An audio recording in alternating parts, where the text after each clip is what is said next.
So efficiency అంటే ఏంటి? Output over ఇన్పుట్ని మనం ఏమంటామంటే ఎఫిషియన్సీ అంటాం. సో జనరల్గా ఒక ఎఫిషియన్సీ అంటే మీనింగ్ ఏంటి అంటే అవుట్పుట్ ఓవర్ ఇన్పుట్ని మనం ఎఫిషియన్సీ అంటాం. సో ఒక బ్యాటరీకి ఇన్పుట్ ఏమవుతుంది? మనం పెట్టే ఛార్జ్. సో అవుట్పుట్ ఏమవుతుంది బ్యాటరీకి? డిశ్చార్జ్. సో ఆ బ్యాటరీకి డిశ్చార్జ్ చేస్తే అది అవుట్పుట్. అదే బ్యాటరీకి మనం ఇన్పుట్గా ఛార్జింగ్ ఇస్తే అది ఇన్పుట్ అవుతుంది. అంతేనా? సో ఇక్కడ నాకు సో ఈ యొక్క బ్యాటరీ యొక్క ఎఫిషియన్సీని మనం ఎలా క్యాలిక్యులేట్ చేస్తాం ఏంటంటే so efficiency of battery. So ఇందులో ఎఫిషియన్సీ అంటే మీనింగ్ ఏంటంటే మనకు అవుట్పుట్ ఓవర్ ఇన్పుట్ అని. సో జనరల్గా ఎఫిషియన్సీ అంటే ఏంటి? అవుట్పుట్ ఓవర్ ఇన్పుట్ అని. ఇక్కడ అవుట్పుట్ అంటే ఏంది మనకు? ఒక బ్యాటరీ కంటే డిశ్చార్జ్ చేయడం. బ్యాటరీ డిశ్చార్జ్ని మనం ఏమంటామంటే అవుట్పుట్ అంటాం, డిశ్చార్జ్. అదే నాకు ఇన్పుట్ అంటే ఏమవుతాం మనం? Charging. So charging, charge, discharge. So దాన్నే మనం ఏమంటామంటే ఇక్కడ ఎఫిషియన్సీ అంటాం. ఓకేనా? ఈ యొక్క ఎఫిషియన్సీని మెజర్ చేసుకోవడానికి మనకేంటంటే 2 మెథడ్స్ ఉన్నాయన్నమాట. ఏవేవంటే ampere hour efficiency, watt hour efficiency. So ఈ యొక్క ఒక బ్యాటరీ యొక్క ఎఫిషియన్సీని మనం మెజర్ చేసుకోవడానికి మనకు 2 మెథడ్స్ ఉన్నాయి. సో ఒకటేంటి అంటే ampere hour efficiency. Ampere hour efficiency. So దీన్ని దేంతో ఇండికేట్ చేసుకుంటాం? ఏహెచ్తో ఇండికేట్ చేసుకుంటాం. సో ఎఫిషియన్సీ యొక్క సింబల్ జనరల్గా ఇలా ఇండికేట్ చేసుకుంటాం. సో ఇక్కడ ఆంపియర్ హవర్. ఓకేనా? సో ఇది సెకండ్ వన్ ఏంటి అంటే watt hour efficiency. Watt hour efficiency. So దీన్ని జనరల్గా దేంతో ఇండికేట్ చేసుకుంటాం అంటే డబ్ల్యూహెచ్. ఓకేనా? ఇది. సో దీని యొక్క సింబల్ ఎలా ఇండికేట్ చేసుకుంటాం అంటే మనం ఎఫిషియన్సీ సింబల్ డబ్ల్యూహెచ్. సో ఇదన్నమాట. ఓకేనా? ఎడదా క్లియరా? సో ఇప్పుడు మనం ఏంటంటే step by step first method, second method గురించి డిస్కస్ చేద్దాం. సో ఇందులో first one ampere hour efficiency. Ampere hour efficiency. Ampere hour efficiency. So దీన్ని దేన్ని ఇండికేట్ చేసుకుంటాం? ఏహెచ్తో ఇండికేట్ చేసుకుంటాం. సో ఇక్కడ నాకు ఈ యొక్క ఎఫిషియన్సీ ఎలా తీసుకుంటామంటే సో ఎఫిషియన్సీ యొక్క సింబల్ ఇది. ఇక్కడ ఆంపియర్ హవర్ కాబట్టి ఆంపియర్ హవర్ ఏహెచ్. సో దీన్ని ఎలా ఇండికేట్ చేసుకుంటాం అంటే మనము సో ఆంపియర్ హవర్. సో ఇక్కడ నాకు ఒక బ్యాటరీకి అవుట్పుట్ ఏంటి? డిశ్చార్జ్. కాబట్టి డిశ్చార్జ్ ఓవర్. అదేవిధంగా ఆంపియర్ హవర్ ఇక్కడేమో నాకు ఓకేనా? ఇక్కడేమో డిశ్చార్జ్, ఇక్కడేమో ఛార్జ్. సో ఇది. సో జనరల్గా ఆంపియర్ అంటే దేనికి ఇండికేట్ చేసుకుంటాం మనం? ఆంపియర్ అంటే దేనికి యూనిట్స్? అవి కరెంట్కి. టైంకి యూనిట్స్ ఏంటి? Hours, seconds, minutes. ఓకేనా? ఇక్కడ డిశ్చార్జ్ అంటే డి అన్నమాట. సో కాబట్టి దీన్ని ఎలా ఇండికేట్ చేసుకుంటాం అంటే మనము ఇక్కడ ఆంపియర్ అంటే కరెంట్ కాబట్టి ఐ, ఇక్కడ డిశ్చార్జ్ ఉంది కాబట్టి సఫిక్స్లో డి వస్తుంది. సో అదేవిధంగా హవర్స్ అంటే ఏమొస్తుంది? టీ వస్తుంది. సో నాకు ఇక్కడ ఏమొస్తుంది? డిశ్చార్జ్ కాబట్టి డి వస్తుంది డివైడెడ్ బై ఇక్కడ ఆంపియర్స్ అంటే కరెంట్ ఐ, ఇక్కడ ఏంటిది? ఛార్జ్ కాబట్టి సఫిక్స్లో సి తీసుకుంటాం. సో అదేవిధంగా హవర్స్ అంటే టైం, దానికి ఇక్కడ ఛార్జ్ కాబట్టి సి తీసుకుంటాం ఇంటూ 100. సో ఇదే formula. So efficiency of ampere hour అంటే సో ఫార్ములా మనం తీసుకునే ఫార్ములా ఏంటంటే ఇదన్నమాట. ఓకేనా? సో ఇందులో ఇక్కడ ఐ సఫిక్స్ అంటే డిశ్చార్జ్ కరెంట్ అన్నమాట. Discharge current. సో ఇది ఎందులో ఉంటుంది? యాంపియర్స్లో ఉంటుంది. సో అదేవిధంగా అంటే ఏంటంటే డిశ్చార్జ్ టైం అన్నమాట. Discharge time. సో ఇది ఎందులో ఉంటుంది అంటే నాకు హవర్స్లో ఉంటుంది ఇక్కడ. సో జనరల్గా టైం అంటే సెకండ్స్లో ఉంటుంది, బట్ ఇక్కడ మనం హవర్స్లో తీసుకున్నాం కాబట్టి ఓకేనా? హవర్స్. ఇక్కడ I ఫిక్స్ అంటే ఛార్జింగ్ కరెంట్, ఛార్జింగ్ కరెంట్ ఇది ఎందులో ఉంటుంది అంటే యాంపియర్స్లో ఉంటుంది. సో అదేవిధంగా టీ సఫిక్స్ సి అంటే ఏంటి, charging time, charging time. So ఇది ఎందులో ఉంటుంది అంటే నాకు హవర్స్లో ఉంటుంది. ఓకేనా, ఇది ampere hour efficiency calculation. So మనము ఇక్కడ వాట్ హవర్ ఎఫిషియన్సీ చూద్దాం. సో సెకండ్ వన్ ఏంటి అంటే నాకు watt hour efficiency, hour efficiency. So దీన్ని దేని ఇండికేట్ చేసుకుంటాం, వాట్ హవర్ ఎఫిషియన్సీ అంటే మనము WH. సో ఈ యొక్క ఎఫిషియన్సీ ఎలా తీసుకుంటామంటే, సో ఎఫిషియన్సీ సింబల్ ఏంటి నాకు సింబల్, సో వాట్ హవర్ కాబట్టి WH ఈక్వల్ టు, సో దీనికి యూనిట్స్ ఏముందంటే నాకు formula, so watt hour, so ఇక్కడ ఏంది నాకు అవుట్పుట్ అంటే డిశ్చార్జ్. ఇంతకుముందు యాంపియర్స్ ఉన్నప్పుడు ఇక్కడ యాంపియర్స్ వచ్చింది, అంతే తేడా. ఇది వాట్ హవర్ కాబట్టి వాట్స్ వచ్చింది ఇక్కడ ఓవర్. సో నెక్స్ట్ ఏంది ఇక్కడ వాట్ హవర్ ఛార్జ్. ఓకేనా, సో ఇది. సో జనరల్గా పవర్కి యూనిట్స్ ఏంటి నాకు వాట్స్. సో పవర్ అంటే మనం ఏం చేస్తాము VIగా తీసుకుంటాం. సో దీనికి ఏంటి వాట్స్. సో వాట్స్ అనేది నాకు యూనిట్. సో కాబట్టి ఇక్కడ నాకు వాట్ హవర్ అన్నప్పుడు ఇక్కడ నేను ఏం చేసుకోవచ్చు, వోల్టేజ్ ఇంటూ కరెంట్గా రాసుకోవచ్చు. హవర్ ప్లస్ ఏం రాసుకోవచ్చు, టైం T రాసుకోవచ్చు. ఇది డిశ్చార్జ్ కాబట్టి సఫిక్స్ D రాసుకోవచ్చు. So efficiency watt hour equal to, so watt అంటే ఏంటి ఇక్కడ వోల్టేజ్ కరెంట్, ఇక్కడ సఫిక్స్లో ఏం వస్తుందంటే నాకు D వస్తుంది, ఎందుకంటే డిశ్చార్జ్ కాబట్టి. ఇక్కడ హవర్ అంటే టైం కాబట్టి T suffix D over. So ఇక్కడ నాకేమవుద్ది same V suffix C, I suffix C, T suffix C, ఎందుకంటే ఛార్జ్ కాబట్టి ఇంటూ. ఓకేనా, సో ఇది.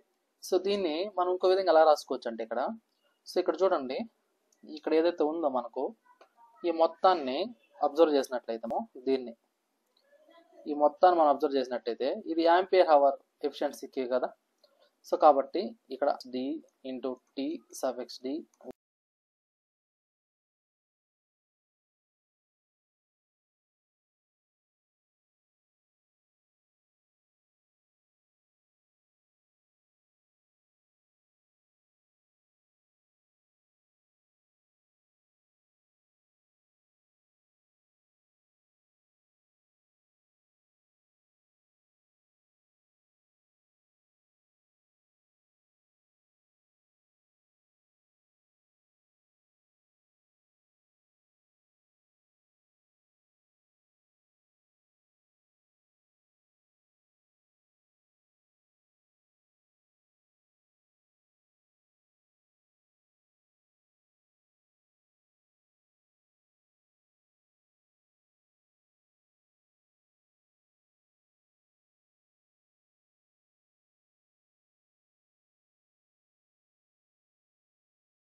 సో ఇప్పుడు వరకు మనం ఏంటంటే ఎఫిషియన్సీ క్యాలిక్యులేషన్ ఆఫ్ బ్యాటరీ గురించి డిస్కస్ చేసుకున్నాం కదా.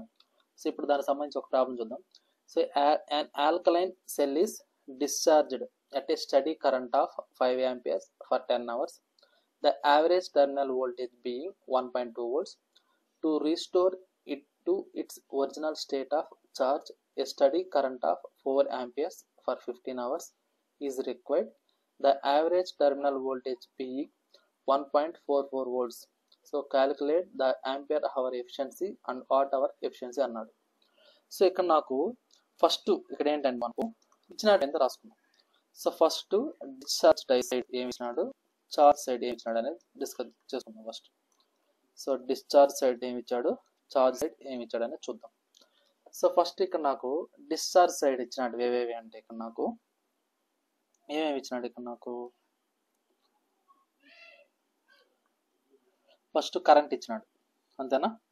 సో I(D) ఎంత, నెక్స్ట్ ఏమి ఇచ్చినాడు, కరెంట్ టైం ఇచ్చినాడు, ఎంత ఇచ్చినాడు, డిశ్చార్జ్ టైము 10 hours ఇచ్చినాడు. సో నెక్స్ట్ ఇచ్చింది ఏంటి, వోల్టేజ్. సో వోల్టేజ్ ఎంత, 1.2 volts. So V(D) 1.2 volts. So ఇది డిశ్చార్జ్ సైడ్ ఇచ్చింది. ఇప్పుడు చార్జ్ సైడ్ ఏమి ఇచ్చినాడు చూద్దాం. సో ఇక్కడ చూడండి, ఇది ఛార్జ్, ఇది డిశ్చార్జ్, ఓకేనా. సో ఇదన్నమాట. సో ఇప్పుడు చార్జ్ సైడ్ ఇచ్చినట్టు ఏంటంటే కరెంట్ I(C) ఎంత అంటే నాకు 4 amperes. సో అదేవిధంగా టైం T(C) వచ్చేసి 15 hours. సో అదేవిధంగా terminal voltage, so voltage V(C) ఎంత అంటే 1.44 volts. సో ఇదన్నమాట. సో ఇప్పుడు నాకు ఏమేమి కనుక్కోమన్నాడు, ఆంపియర్ హవర్ ఎఫిషియన్సీ కనుక్కోమన్నాడు, వాట్ అవర్ ఎఫిషియన్సీ రెండు కనుక్కోమన్నాడు. సో ఇప్పుడు నాకు ఫస్ట్ వన్ ఏంటి అంటే ఆంపియర్ హవర్ ఎఫిషియన్సీ చూద్దాం. Ampere hour efficiency. So ampere hour efficiency మనం దేన్ని ఇండికేట్ చేసుకుంటాం, AHతో ఇండికేట్ చేసుకుంటాం. సో దీన్ని ఇలా ఇండికేట్ చేసుకుంటాం AH. సో ఇక్కడ నాకు ఫార్ములా ఏంటి, దీని యొక్క ఫార్ములా ఏంటి అంటే నాకు I(D) into T(D) over I(C) into T(C) into 100. So ఇది జనరల్గా ఆంపియర్ హవర్ యొక్క ఎఫిషియన్సీ యొక్క ఫార్ములా. సో ఇందులో మనకు తెలిసినవి ఏవేవి ఉన్నాయి, కరెంట్ ఎంత ఉంది నాకు 5, అదే డిశ్చార్జ్ టైం ఎంత 10, ఛార్జింగ్ కరెంట్ ఎంత అంటే 4, ఛార్జింగ్ టైం వచ్చేసి 15. సో ఇది నాకు ఎంత అవుతుందంటే 50/60 ఇంటూ 100. సో దీని వాల్యూ ఎంత వస్తుందంటే నాకు, so efficiency in ampere hours అంటే, సో ఇక్కడ నాకు వచ్చింది ఏంటంటే 50/60 ఇంటూ 100 వచ్చింది. సో దీని వాల్యూ మనం క్యాలిక్యులేటర్ చేస్తే ఎంత వస్తుందంటే నాకు 83.33%. సో ఇదేంటి, ఇది నాకు ఆంపియర్ హవర్ యొక్క ఎఫిషియన్సీ. సో అదే నాకు వాట్ అవర్ యొక్క ఎఫిషియన్సీ చూద్దాం. సో సెకండ్ వన్ ఏంటంటే నాకు వాట్ అవర్ ఎఫిషియన్సీ.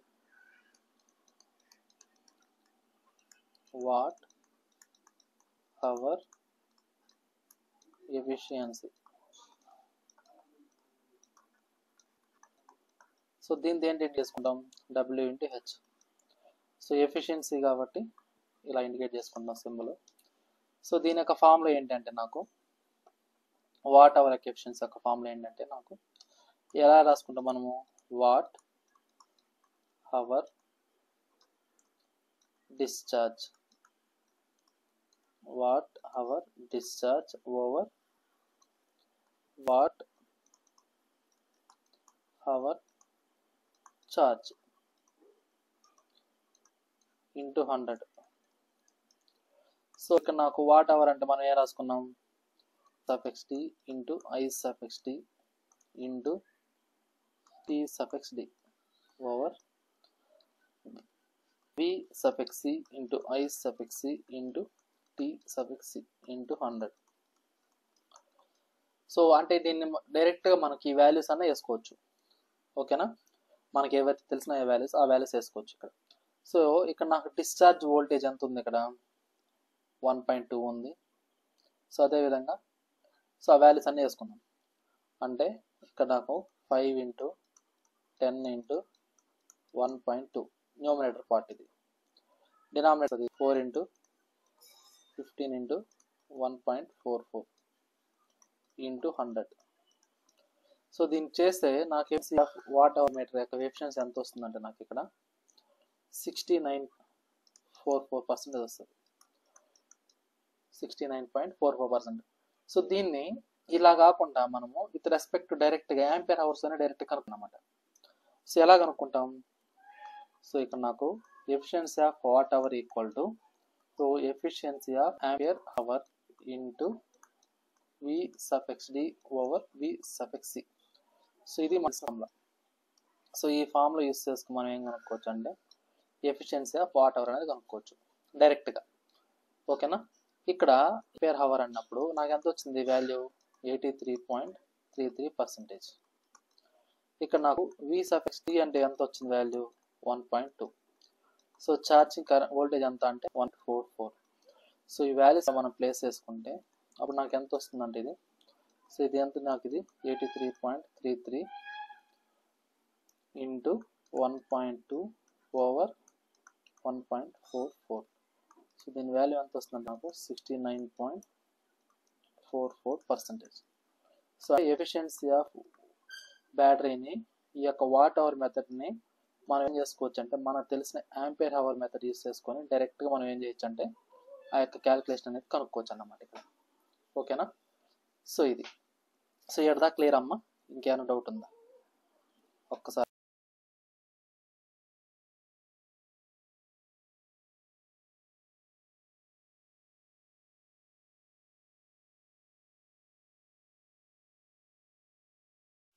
సో ఇప్పుడు మనం ఏంటంటే మనకు బ్యాటరీస్ అనేటివి ఫ్లాట్ ప్లేట్ అని ట్యూబ్లర్ అని ఇట్లా 2 టైప్స్ ఉంటాయి అన్నమాట. సో ఆ 2 టైప్స్కి డిఫరెన్స్ అనేది చూద్దాం. అంటే కంపారిజన్ ఓరియంటెడ్ చూసుకుందాం ఒకేసారి, మనకు సింగిల్ మోడ్లో అయిపోతుంది. సో ఇక్కడ మనం ఏంటంటే ఈ యొక్క నెక్స్ట్ టాపిక్ ఏంటంటే comparison between flat plate and tubular batteries.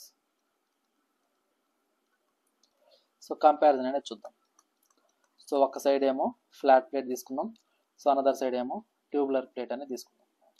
So ఆ రెండు ఎలా ఉంటాయి అంటే ఇవి టైప్స్ అన్నమాట. అందులో ఇది ఒకటి ఫ్లాట్ అనేది ఒక టైపు, ట్యూబ్లర్ అనేది ఒక టైపు. సో మనం తీసుకున్న ప్లేట్ అన్నమాట ఇది.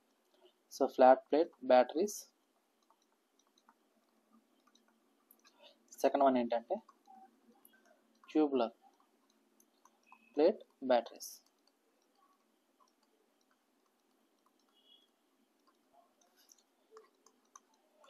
సో ఇక్కడ నాకేంటంటే దీనికి డిఫరెన్స్ చూడండి.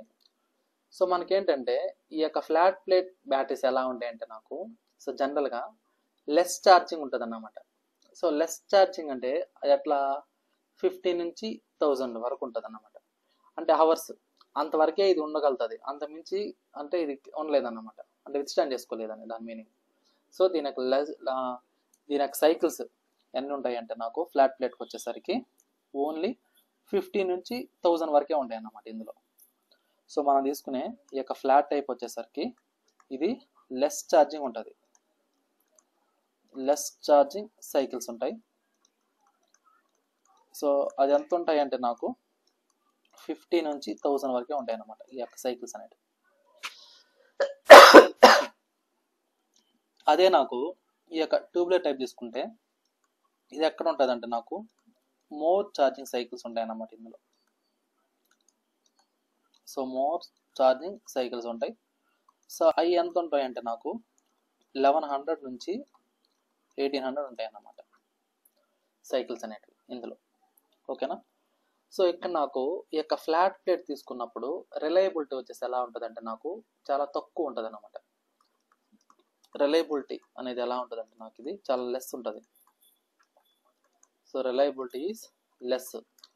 సో దేంతో కంపేర్ చేసుకుంటే ట్యూబ్లర్తో కంపేర్ చేసుకుంటే సో ఇది మోర్ రిలయబుల్ అన్నమాట, మోర్ రిలయబుల్.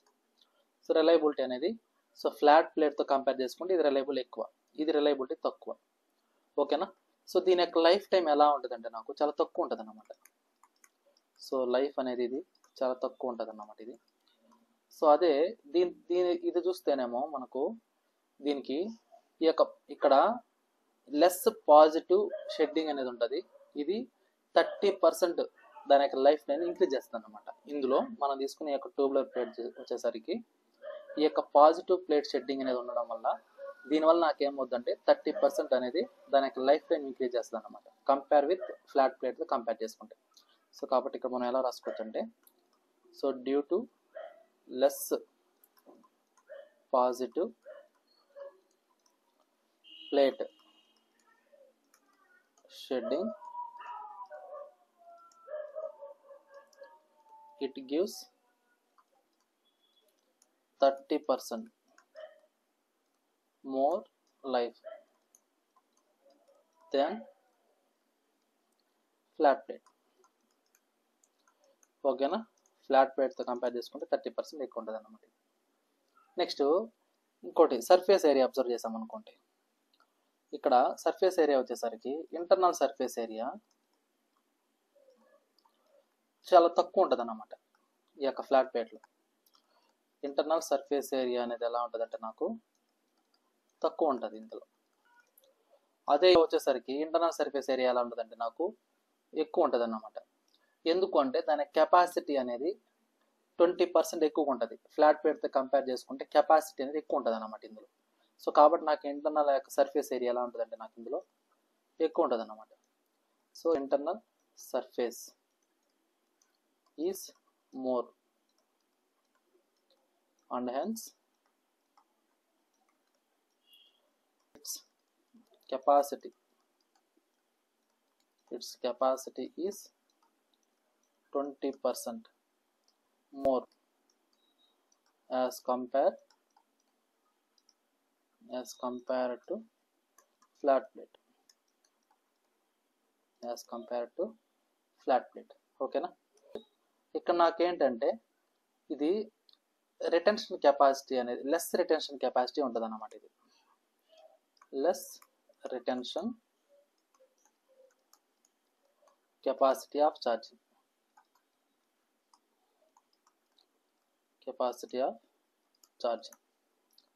సో అదే దీనికి వచ్చేసరికి మోర్ రిటెన్షన్ ఉంటుంది అన్నమాట. More retention capacity of charging, ఓకేనా. లైఫ్ చూసుకుంటే దీని యొక్క లైఫ్ స్పాన్ ఎలా ఉంటుంది అంటే నాకు 2 to 18 years వరకు ఉంటుంది అన్నమాట. అదే దీని యొక్క లైఫ్ పీరియడ్ వచ్చేసరికి 20 years ఉంటుంది. ఇది మోర్ దాన్ 20 years ఉంటుంది అన్నమాట, ఓకేనా. అదేవిధంగా దీనిలో నాకు అంటే కరెంట్ ఫ్లో రేట్ ఎలా ఉంటుంది అంటే నాకు మీడియంలో ఉంటుంది. Medium rate float current. అదే దీనిలోకి వచ్చేసరికి లో రేట్ ఫ్లోట్ కరెంట్. మనకు ఫ్లోట్ కరెంట్ అనేది తక్కువ ఉంటే అది బెనిఫిట్ మనకు, దానికి లైఫ్ టైం ఇంక్రీజ్ అవుతున్నాం ప్రీవియస్ క్లాస్లో అదే అన్నమాట ఇది. సో ఇది కాస్ట్ వచ్చేసరికి ఈ యొక్క కాస్ట్ ఆఫ్ బ్యాటరీ అనేది ఎలా ఉంటుంది అంటే నాకు చాలా తక్కువ ఉంటుంది అన్నమాట. Cost is low. ఇది మాత్రం ఏమవుతుందంటే నాకు దాని యొక్క రేటింగ్ని బట్టి ఇది మారుతూ ఉంటుంది అన్నమాట. సో రేటింగ్ ఒక సేమ్ రేటింగ్ అనుకోండి, కాస్ట్ అనేది ఏమవుతుందంటే దీంతో కంపేర్ చేసుకుని దూరం ఎక్కువగానే ఉంటుంది, ఓకేనా. So for the same rating the cost of the battery is ఓకేనా ఎక్కువగా ఉంటుంది అన్నమాట. సో ఇది మనం తీసుకునే బ్యాటరీస్, ఫ్లాట్ ప్లేట్ బ్యాటరీస్కి, ట్యూబులర్ బ్యాటరీస్కి. సో మనం ఎక్కువ ఎప్పుడైనా పర్చేస్ చేసుకోవాలన్నప్పుడు మనం ఏం చేసుకోవాలంటే ట్యూబులర్ ప్లేట్ బ్యాటరీస్ అనేవి తీసుకుంటే మనకు లైఫ్ అనేది వస్తాయి అన్నమాట. సో ప్రతి ఒక్క దాంట్లో ఇది అడ్వాంటేజ్గా ఉంది కాబట్టి మనకు సో దీన్ని మనం ఎక్కువగా ప్రిఫర్ చేసుకోవచ్చు ప్రతి ఆఫీసెస్లో కానీ, సో ఎక్కడైనా హాస్పిటల్స్ కానీ, ఇండస్ట్రీస్లో కానీ, సో సబ్ స్టేషన్స్లో కానీ, రైల్వే స్టేషన్స్లో కానీ, సో ఎక్కడైనా సరే సో ఈ యొక్క టైప్ అనేది మనం ఎక్కువగా ప్రిఫర్ చేస్తాం. ఎందుకంటే దీని యొక్క లైఫ్ టైం అనేది 20 years అలా ఉంటుంది. ఇందులో కరెంట్ రేట్ అనేది చాలా తక్కువగా ఉంటుంది, కాస్ట్ పాయింట్ ఆఫ్ వ్యూలో దాంతో ఫ్లాట్ ప్లేట్తో కంపేర్ చేసుకుంటే ఆల్మోస్ట్ ఈక్వల్ ఉంటుంది, కాకపోతే కొద్దిగా ఎక్కువ ఉంటుంది అన్నమాట కాస్ట్ అనేది. అదేవిధంగా దాని కెపాసిటీ కూడా ఎక్కువ ఉంటుంది. ఓకేనా, అట్లా ప్రతి పాయింట్లో మనకి ఇది బెనిఫిట్గా ఉంది కాబట్టి మనం ఎక్కువగా దీన్ని ఎక్కువగా యూస్ చేసుకుంటాం అన్నమాట. ఓకేనా, క్లియర్ అమ్మా? ఇక్కడికి ఏమైనా డౌట్ ఉంది?